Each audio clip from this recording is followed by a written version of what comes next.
Hello, and welcome to the Brave New Weed podcast. And now, here's your host, Joe Dolce. This is episode 65 of the Brave New Weed podcast. These are conversations for the post-prohibition era. I'm your host, Joe Dolce, and with me is Matthew Hendershot. Matthew. Joe, how are you doing, buddy? I had a really interesting weekend last weekend, which we're going to talk about. I was at the Horizons conference on psychedelics. Oh, nice. Very interesting indeed, and met some very fascinating people, one of which is our subject today, Ethan Nadelmann. Remember Ethan? He was almost like patient zero at our very first interview in the Brave New Weed podcast. He absolutely was. He was in retirement for a couple of years. He is in retirement when he left Drug Policy Alliance, the premier sort of drug advocacy program in the United not a program, it's a drug policy NGA nonprofit in the United States. And he has been, he's kept a fairly low profile, but we've got a really interesting and exclusive interview with him on his new subject of interest, which is the vilification of vaping. As he says, it's the new front on the war on drugs. So he's breaking his silence to talk to us about it today. That's the main interview. Before we begin, though, I'd like to remind all of our listeners that we are largely supported by your contributions, and we really appreciate them. And if you would like to support us, it could be as low as $1 a month or as high as $100 a month. You can find us on Patreon and give us your contributions there. Matthew, where would they find us? Anyone who's listening who wants to support the show on Patreon, you can just go to patreon.com/bravenewweed or just visit bravenewweed.com where you find all the other episodes of the show. You can go back and listen to that first episode with Ethan. And of course, all of the links to all of our social media and the Patreon are available there on the website, bravenewweed.com. Thank you. Before we begin with the main interview, let's talk about some news. Anything of interest catch your eye this week? Well, there is something worth talking about in the news, and that is that we've rolled over the date of October 15th, which means cannabis has been legal in Canada now for a complete year, and it's time for Cannabis 2.0. So as part of their year anniversary, their products are getting a little bit of an upgrade. They are now allowing edibles, they're now allowing drinkables, and I believe they're allowing tinctures as well to be sold into the market, right? Well, I guess they've always been able to get dry flower, tinctures, and capsules from licensed distributors. However, now with Weed 2.0, the applications for edible products, beverage products, and vaping products, cannabis vaping products, can now be submitted. And upon approval, after a 60-day holding period, those will be able to be for sale. So I would say that Canada's market is going to be receiving edibles, drinkables, and vapables very, very soon. And I hope that we can get this vape situation sorted out so that Canada doesn't have to go through what the states are kind of going through right now. Canada will never go through what the states goes through because Canada is a regulated market. Yeah. Now, there may be illegal suppliers doing things in Canada, but the legal market is so regulated, and it's regulated nationally. So you don't have these 50 porous borders where things are going back and forth illegally. It's a very different situation. I don't think they have a whole lot to fear in Canada. They move deliberately. I mean, a lot of people I know were a little angry with the Canadians that they didn't allow edibles and drinkables in year one. They really wanted to do food safety standardization to make sure that these things were, properly packaged and tested and refrigerated. And okay, they took a long time to do it. A year was a long time, I think, but they've done it, and they have met their deadlines. Yeah. Which I'd say, that is the way it should work. Now, I know a lot of friends in Canada are really, they're really furious that the bureaucracy is so slow moving. But when you compare it to the American sort of higgly-piggly, regulated, unregulated situation, I think it's so much more sensible. Yeah, I think you're absolutely right. And, they moved slow. Like you said, they moved deliberately to make sure that they were not making those mistakes. Obviously, your big players have recently put out their, end of the year reports on profitability and stuff like that. And all that stuff is way, way down from expectations. But, sometimes it's good to take your time and make sure you're covering all the bases and not making mistakes and letting weird loopholes get through and all that sort of stuff when you're writing these laws out. I think that's true. And I also think in terms of the stocks being down, those valuations were insane. Yeah, a lot of people got Sorry, really guys, excited. That was a little insane for the market. But, rather than get into that topic, I want to zoom into a little bit on the MAPS conference, the Horizons conference, I should say, on psychedelics. Right. And get right into Ethan here because, I found this conference super interesting. It felt very next level to me. Lots of lectures and lots of great presentations about, the coming legalization of psychedelics, which, a year or two ago wasn't even on the map. Right. Right. Lots of people talking about, how these things should be carried out. All the incredible research on the therapies for depression and PTSD that's going on, and the hope that it has risen from it. Very interesting. One thing in particular I was interested in was a fantastic presentation by a woman who heads an organization that is doing drug testing at festivals. Oh yeah, this is a very popular thing here in Europe actually already. You've heard of this? Absolutely. Not like testing people for drugs, but like testing people's drugs, right? You're testing people's drugs. This woman was called Fiona Measham, and I think she's a criminologist in Liverpool, but they have begun doing this in order to, it's called harm reduction. We all know this strategy. It's like if people are going to use these substances, and they are increasingly, let's make sure they're pure or clean, or that the dose that they think they're getting is in fact what they are getting. And they have these portable labs set up at all sorts of festivals all across the UK.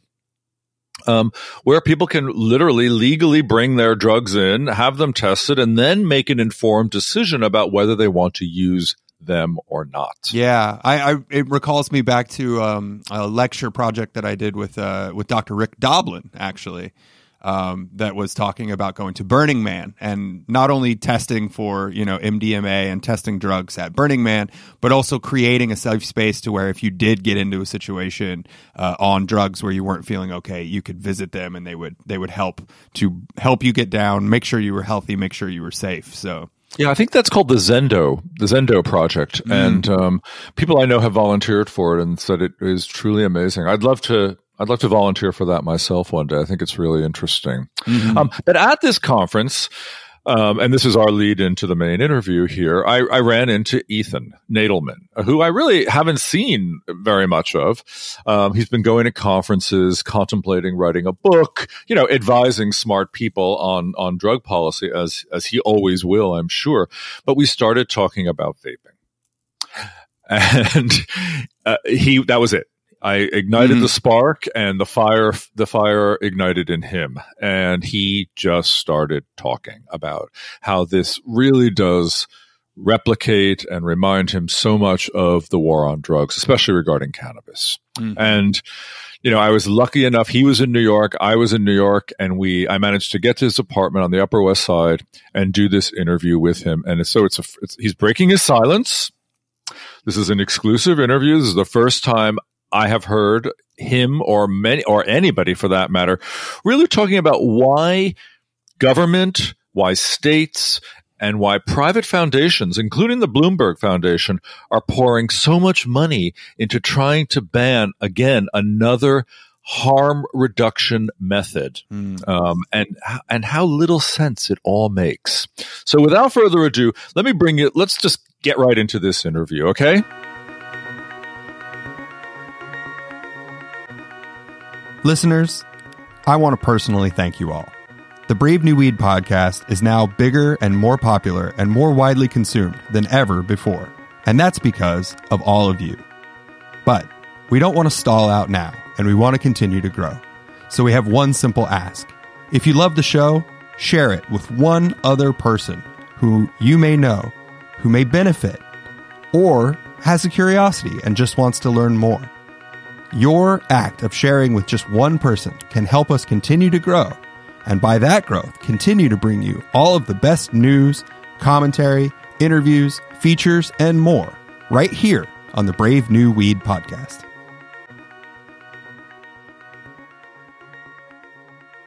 Ethan, welcome again to the Brave New podcast. I think you were interview 0 when we first began, so it's great to see you here 2 years later. Well, that was a great honor, Joe, to be first in line on your show.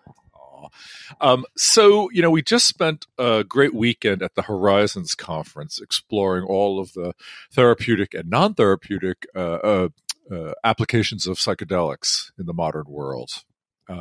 And that was terrific. And we were sitting outside and we started talking about vaping. And I was very interested to hear what you had to say about it.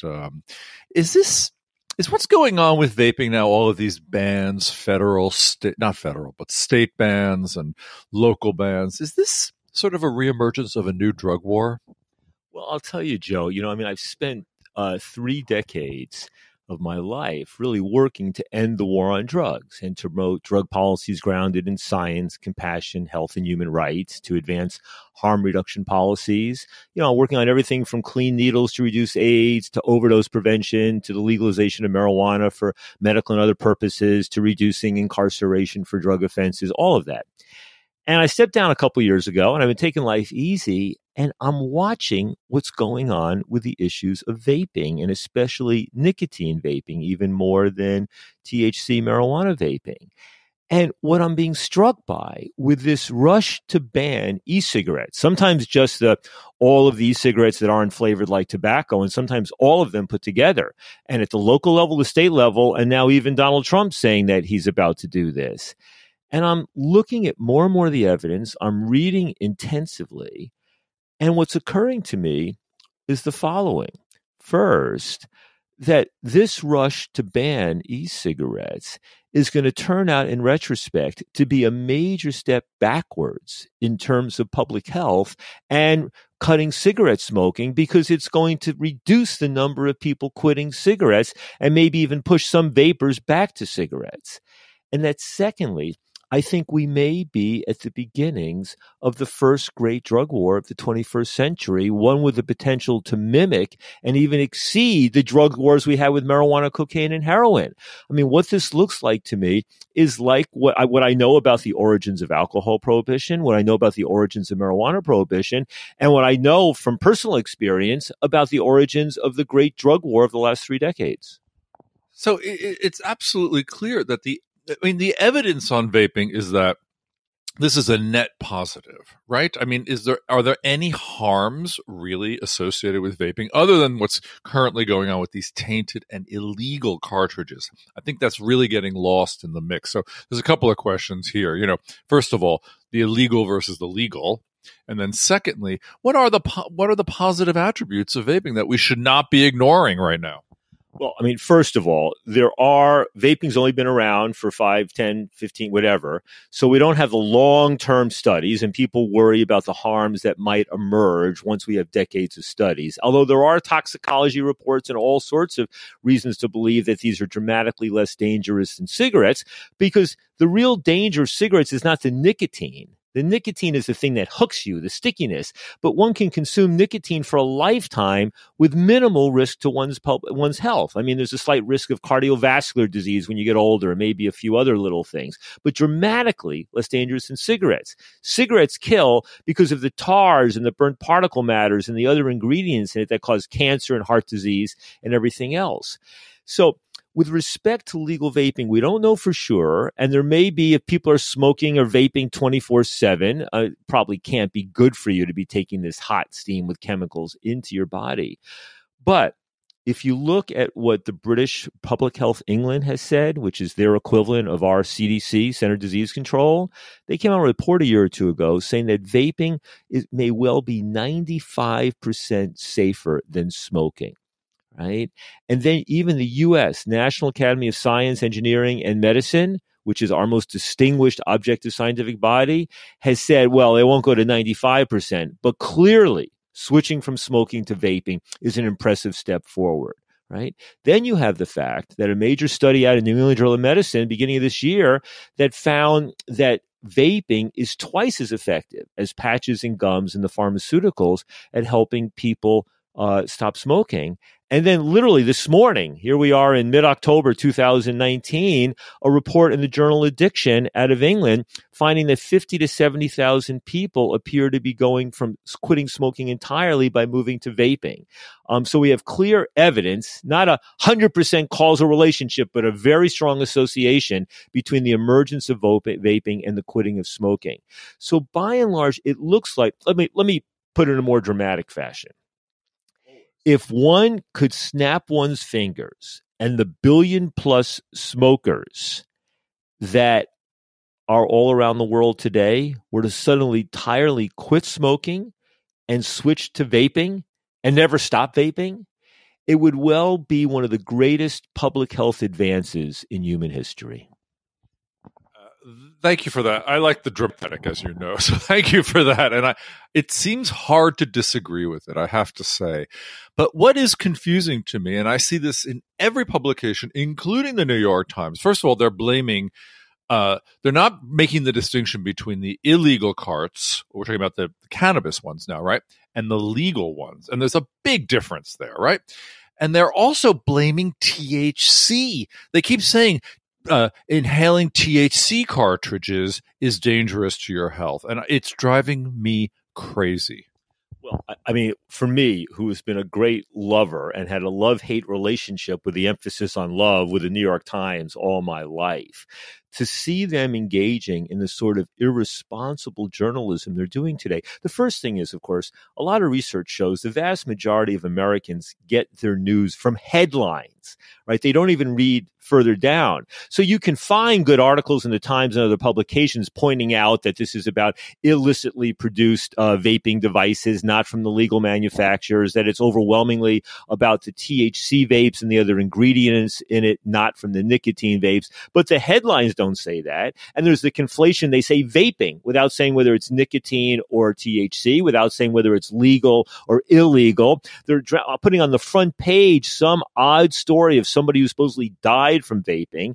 Meanwhile, there's excellent evidence that the large majority of all the spate of, now 1,000 hospitalizations, 30-something deaths around the United States, tremendous evidence there that it's overwhelmingly a result of people using THC vape cartridges that were purchased and produced illegally. In other words, not the Juul, not the Enjoy, not the legally produced nicotine things, not the nicotine coming out of the open vape shops that people go to, not the THC vapes that people are buying from brands that have been around for years, from illicitly obtained stuff. But do you hear the CDC or the FDA being explicit about this fact? No. I mean, as initially CDC was saying, don't vape anything, as if that's going to help the millions of people who are already vaping. Even the FDA being a bit more responsible than CDC, but not a hell of a lot. You would think that if they can't, if for example, with Juul, right, which unfortunately has become so dramatically popular among adolescents, which is what's really driving this crisis now, even more than the hospitalizations, right? But if there's not one case of somebody using a Juul battery and Juul cartridge that's landed up in a hospital, can't they say that? If there are all sorts of THC vapes being sold around the country for many years with no reported problems, can't they put these ones in the clear? I mean, is this like, it's like a batch of a certain type of lettuce from one part, romaine lettuce coming out of California, some part of California is tainted. Do we say don't eat any lettuce of any sort, anywhere, anytime? No, it's irresponsible on the part of the government. And then media is picking up on this with incredibly crude reporting that reminds me of the drug scares. When the New York Times put LSD splits your chromosomes decades ago. Well, didn't turn out to be true. When they put the report about MDA killing you because of some problematic study out of Hopkins, well, turned out not to be true. They put out the front page stories about crack babies around, turned out not to be true. Well, we're doing the equivalent, and the Times and the other major publications are doing the equivalent of this again today. They're promoting massive misinformation. The result is public opinion polls now show that most Americans believe that vaping nicotine is as or more dangerous than smoking cigarettes, even though that's the diametric opposite of the truth. Also, a majority of Americans believe that nicotine is the reason that cigarettes cause cancer, which is not true either. So there's massive disinformation, misinformation, which is going to be counterproductive from a public health perspective and is laying the groundwork for a future much greater prohibition with all sorts of criminalizations down the road. There's something else here that you have organizations like Bloomberg's philanthropy. I think he's put, what, $150 million in an anti-vaping campaign? This is, I mean, where's he at? What's going on here? I have such mixed feelings about Bloomberg on this front, because we know he is, what is called sometimes a public health fanatic or public health Nazi or whatever. As mayor, he did some very good things and some very bad things, right? He came in and his health commissioner, insisted that each borough have needle exchange programs, that his health department set up the first office of harm reduction. They were quite good on the issue of overdose prevention. When he banned smoking in bars, I had mixed feelings because, I like to have people should have the freedom to do what they want to do. But as a non-smoker, the truth was I was sort of pleased with that. And even the nanny state criticisms around, not allowing these mega sodas to be sold. The truth is, you want to drink a lot of soda, buy two. So I didn't mind his pushing in a public health direction on this. At the same time, he's also demonstrated really a lack of understanding about the dangers of criminalization.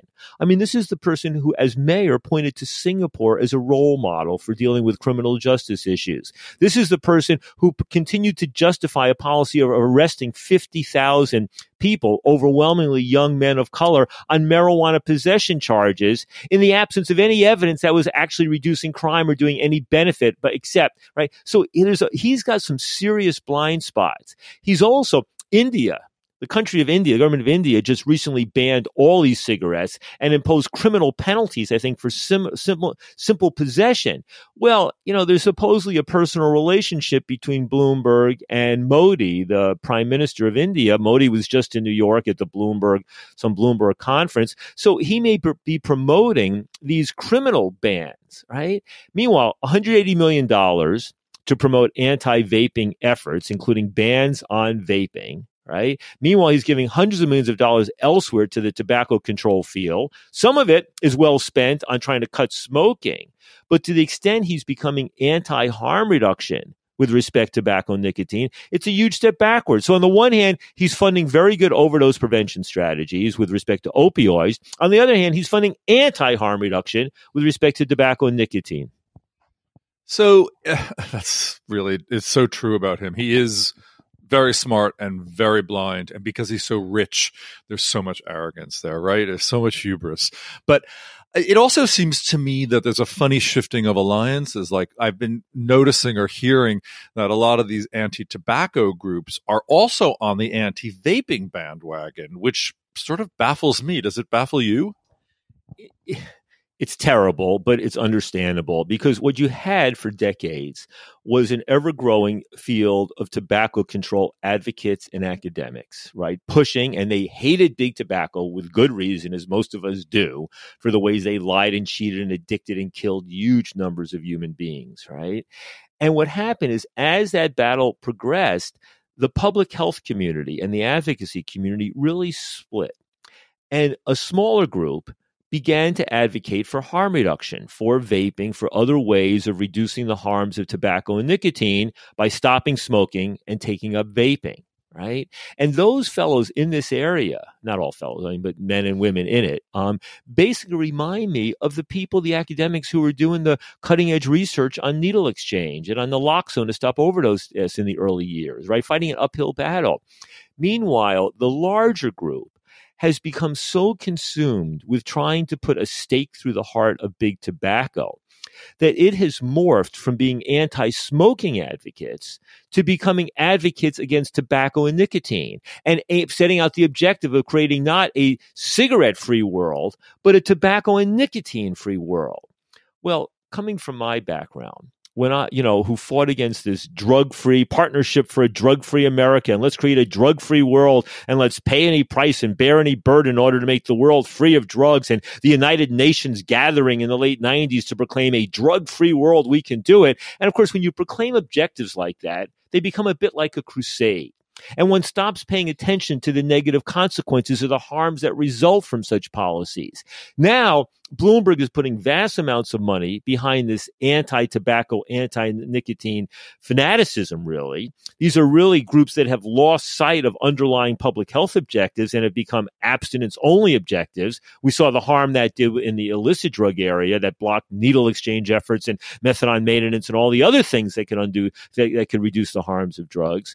So it's very disheartening to see really major health associations, major academics funded with huge amounts of money. I wonder, for example, the Johns Hopkins School of Public Health, I think it's now called the Michael Bloomberg School of Public Health. He's given them maybe $1 billion or something. They're doing a lot of great work on a lot of areas, including illicit drugs. But I wonder if there was an academic there who was consistently publishing articles showing the beneficial results of harm reduction and asking all the interesting questions that the anti-harm reduction, anti-vaping people don't want to ask, would that person have a hard time getting tenure?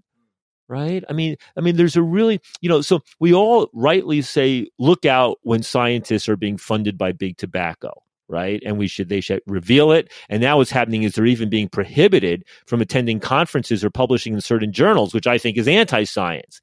But at the same time, I think we need to have full disclosure when people are being paid by Bloomberg. Because if you're an academic being paid by Bloomberg and you're doing scientific research on tobacco and you're coming to the wrong results from Bloomberg's perspective, that may result in your loss of funding. And meanwhile, government funding agencies are being tainted in the same way.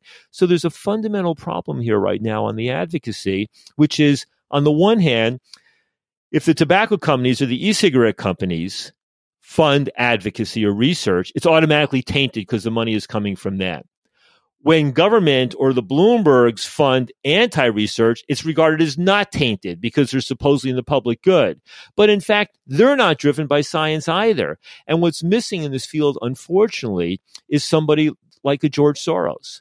I mean, when Soros called me in the summer of 1992 and we began working together to build a drug policy reform movement and a harm reduction movement, that was pivotal at a moment when government and most mainstream foundations were on the other side. And that's really what's needed now. You're talking about money that isn't aligned with an outcome? Because George had an outcome. No, I'm talking about money that on the one hand is not anti-drug, that's pro-harm reduction, and on the other hand, that is not money that comes from a self-interested for-profit company. And there's not coming from big tobacco or the vaping companies. Somebody who's in it purely to advance public health, harm reduction, human rights, whose number one objective, right, is cutting the number of people dying and getting hurt from tobacco-related disease and stopping the spread of potential criminalizations that will unleash a whole new set of harms.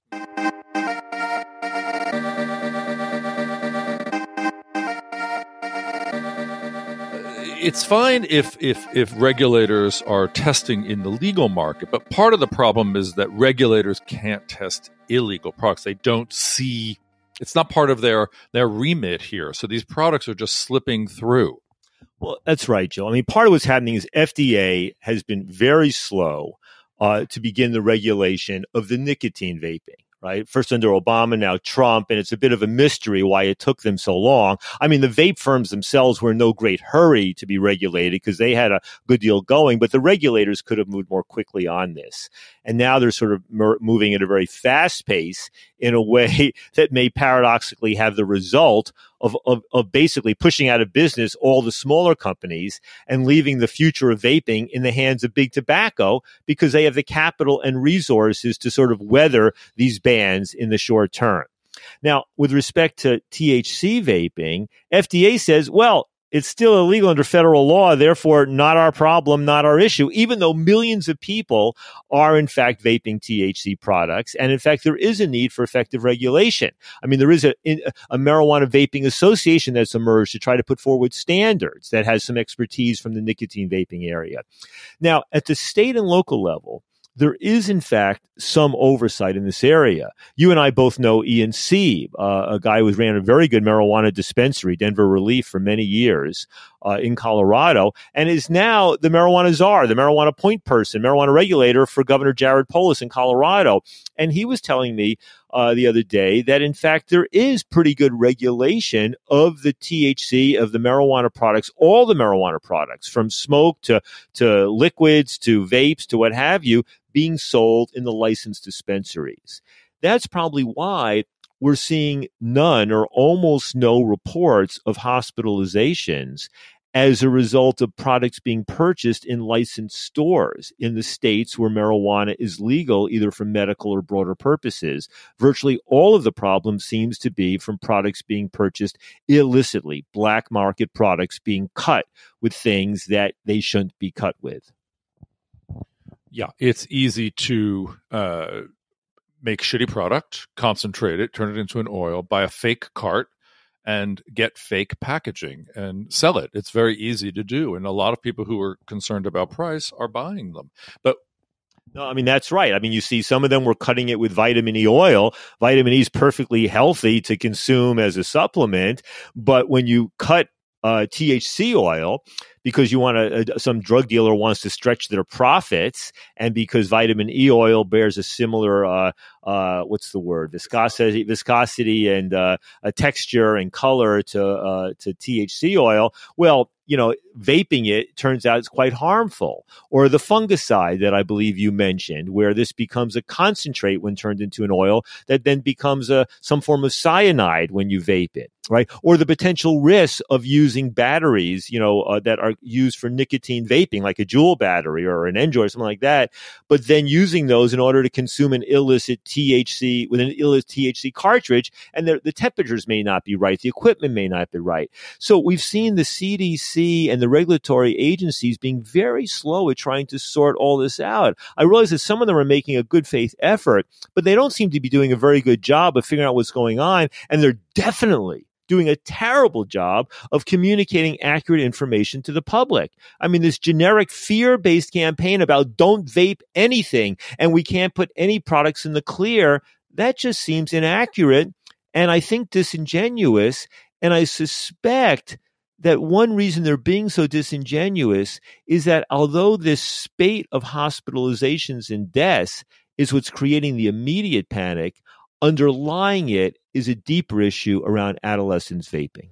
I agree. I think this is what we have in common, right? When we see the drug wars coming in, it's always let's protect the children, right? But meanwhile, sugar, caffeine, you name it, right? What else is responsible for changing the brain of adolescents, Ethan? I mean, that's exactly right, Joe. Because look, it is a real issue that you have millions of adolescents who have taken up vaping, especially juuling, the Juul device, in recent years. And it's understandable that parents are freaking out and some of their kids are doing this. They're sneaking it. They're not supposed to do it in school. Schools are hiring new security guards. They're setting up devices in bathrooms to catch the kids, just like they did with marijuana. Juul is very easy to hide, very discreet. And some of these kids can't quit doing this stuff, and it's having an effect on some of their behavior. And so people are freaking out. But I have to say, I step back and I go, wait a second. We've heard this scares and parents freaking out about drugs before with marijuana, sometimes other substances. And there's always some meritorious reasons, but the reaction is always dramatically excessive. So the first reaction is to say, we have to ban this substance for all adults, make it prohibited in order to protect the kids. Well, we know at least with marijuana that didn't work. I mean, we banned it, but millions of people arrested millions of adults for marijuana, while for decades it was always the adolescents who had the best access, and the adolescents laughing at the notion that by criminalizing adult use and sale of marijuana, that was going to protect them. Then you see the claims about the dangers to kids. So you see the one about the adolescent brain and nicotine. Well, the first question I have to ask is, if nicotine is so damaging to the adolescent brain, Why did we never hear anything about the harms of cigarette smoking to the adolescent brain? Why did we never hear anything about America's greatest generation, half of whom smoked, having their brains damaged as a result of this stuff? I mean, you hear this now, you're going to believe, oh, it must be something special about vaping that's damaging the adolescent brain as opposed to cigarettes. Then you think about the fact that if you look at the literature, caffeinated beverages have an impact on the adolescent brain. Junk food has an impact on the adolescent brain. Bullying has an impact on the adolescent brain. Lots of things have an impact on the adolescent brain. So I don't want to minimize the impact of a powerful substance like nicotine on the adolescent brain, but the scare tactics, when Bloomberg goes on national television and warns parents that their kids could land up with a 5 to 10 point reduction in IQ for life if they start vaping, I mean, that is incredibly reckless, inaccurate, non-substantiated information, but from one of the richest guys in America who's backing the anti-vaping effort and who is now an official ambassador for the World Health Organization on this issue. Okay, so I have to share this with you. A friend of mine whose son goes to the same private school as Baron Trump told me that Melania is freaking out because she saw Baron vaping.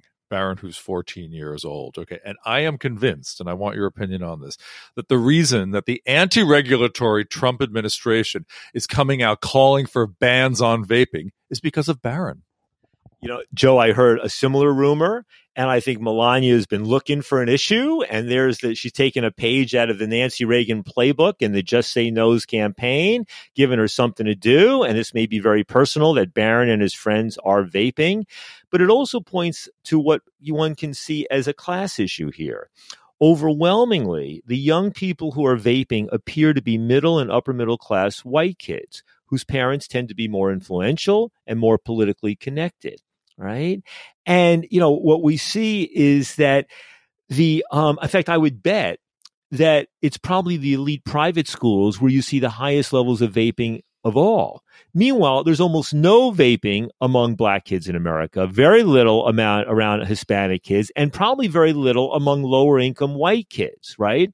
Conversely, the parents in this upper strata of American society are less and less likely to know people who smoke cigarettes or people who have used vaping to stop smoking, because that's disproportionately concentrated among white Americans who are middle class, basically middle class, and maybe in other parts of the country. So they no longer know people who swear by vaping and who see vaping as having saved their life, whereas they see their kids who have some disposable income vaping, they're freaking out. And one thing that no politician wants to stand in the way of are hysterical upper middle class white parents. And that's why, even though you used to have Republicans standing in the way on this stuff, there's barely a single member of Congress who will stand up and say, wait a second, this is a freight train out of control. Let's get some real evidence before we start banning things.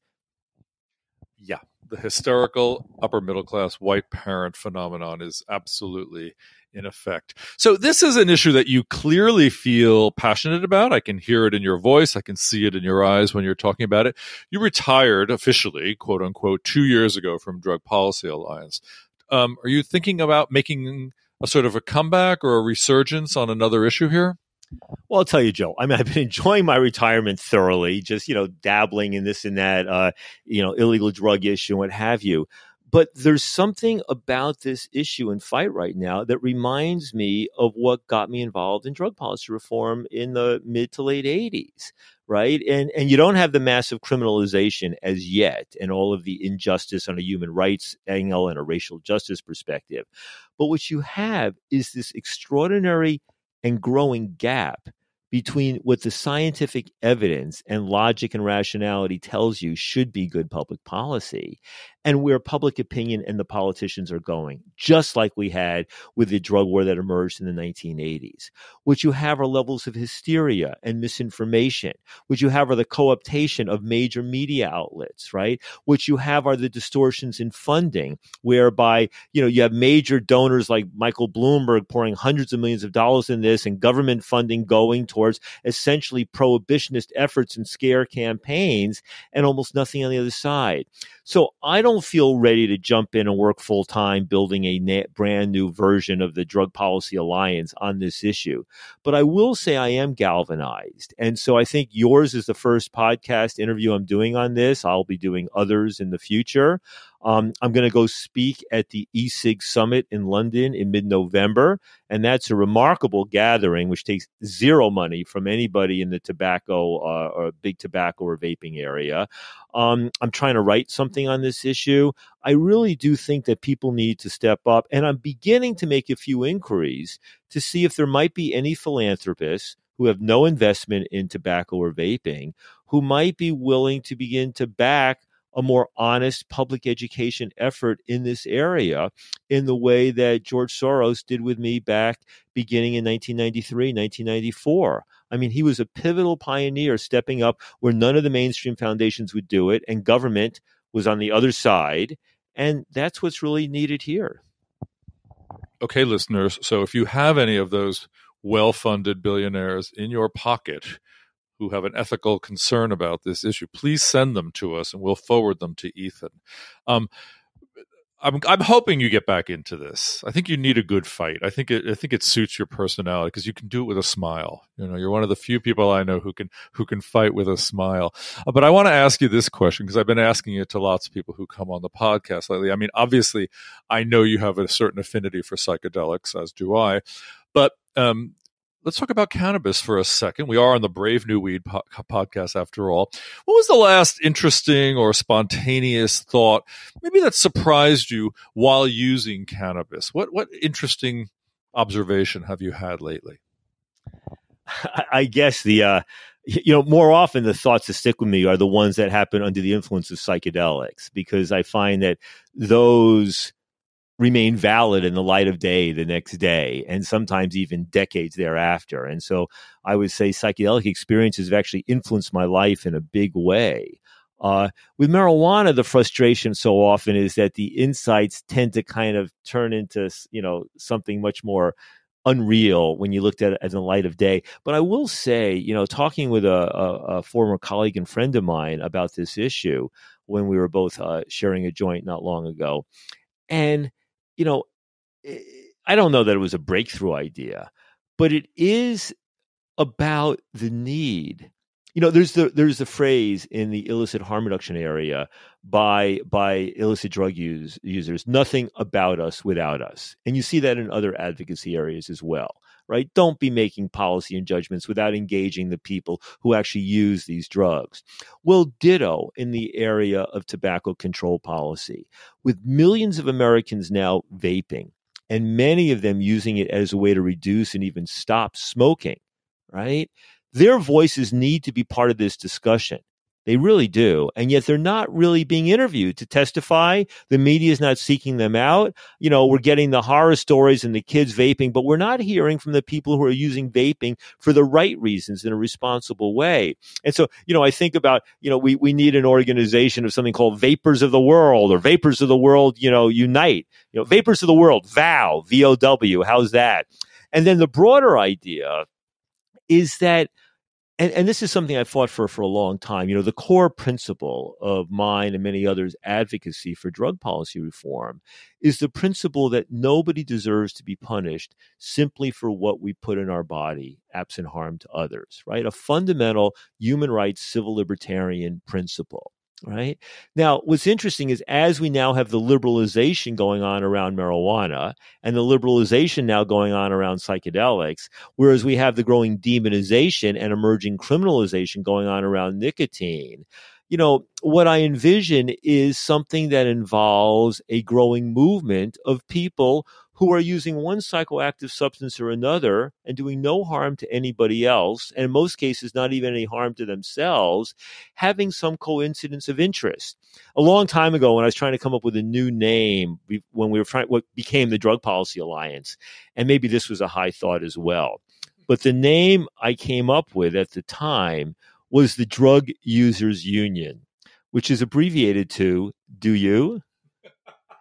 And so maybe it's time for such an organization where the nicotine consumers who feel persecuted and the consumers of other psychoactive substances, even including those like cocaine and heroin and the most disapproved substances, really have some kind of common civil libertarian human rights vision that says, don't persecute us because of what we put in our bodies. Very similar to the type of identity that happened with respect to sexual choice and sexual identification issues.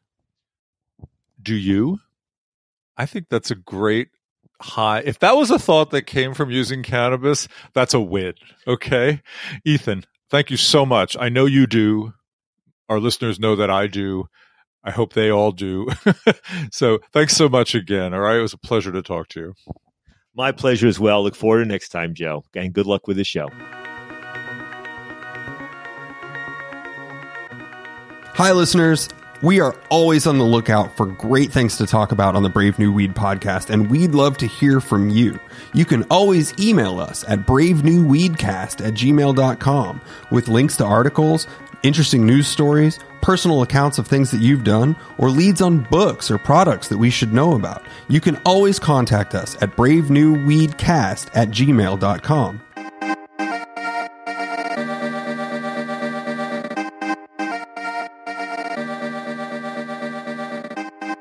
Joe, I want to thank you for taking that time with Ethan, and I want to thank Ethan for diving into all this. I think that this is a super, super important conversation to be had, that we are looking at treating actual problems and not just trying to whack-a-mole down symptoms of bigger systemic issues. And I think that this whole banning vaping and trying to control it in this way, I mean, you're not going to stop people, and you're just going to push people further and further into the black market where the dangers are taking place anyway.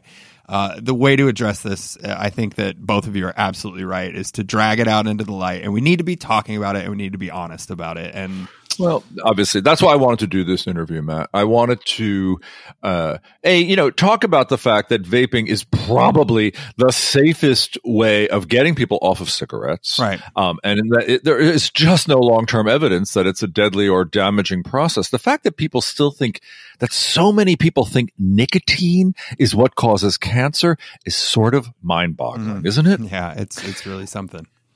And the fact that, I mean, I love this story because I heard it from somebody, and that Ethan heard it, that Melania caught her 13-year-old son, Barron, vaping and then complained to Donald. And that's why, Mr. Anti-Regulatory, small-handed Trump wants to ban vaping. It's the only thing he wants to ban. He doesn't want to ban fossil fuel production. He doesn't want to ban fracking.